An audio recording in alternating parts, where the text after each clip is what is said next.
You're not poor. That's the problem. You earn enough. You pay your bills. You save a little. And that's exactly why you'll never be wealthy. Not because you're failing, because you're comfortable enough to stop, but not free enough to breathe. There's a word for this place. Most people call it responsible living. The real name is a ceiling. And you can't see it, because it's not made of circumstance or bad luck or a broken economy. It's made of identity. Right now, inside your mind, there is a version of you that has already decided how much success is allowed, how much money is enough, how far is too far. Every financial decision you make runs through that filter first. You don't notice it, but it's running, silently, protecting you from a life you claim you want. The middle-class mindset wasn't built to make you wealthy. It was built to keep you safe. And safe is a very expensive place to live. Meet Daniel. Daniel is not lazy. He wakes up early. He works hard. On paper, he's doing everything right. But every time a real opportunity appears, something happens. A friend mentions a business idea. Daniel says that's risky. A colleague starts investing.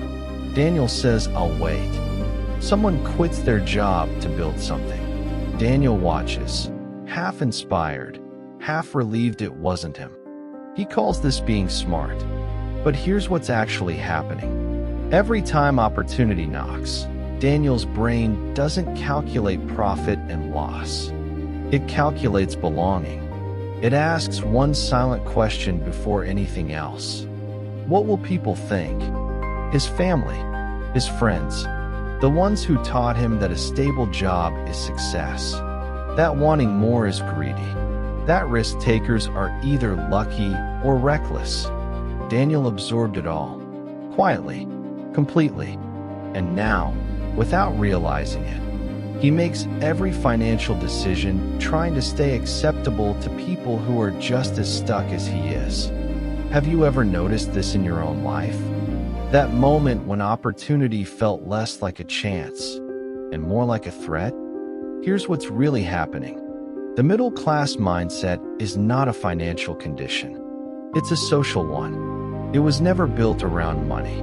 It was built around belonging, around staying accepted, around not standing out so far that the people you love start looking at you differently. Your brain will unconsciously sabotage any outcome that threatens who your tribe believes you are. You're not making financial decisions. You're making social decisions and calling them financial. Every time you shrink an opportunity, talk yourself out of a risk, choose the safe path, part of you isn't thinking about money. It's thinking about the dinner table, the family group chat, the friend who might call you arrogant for wanting more. Wealth, to the unconscious mind, doesn't feel like freedom. It feels like exile. And here's the twist.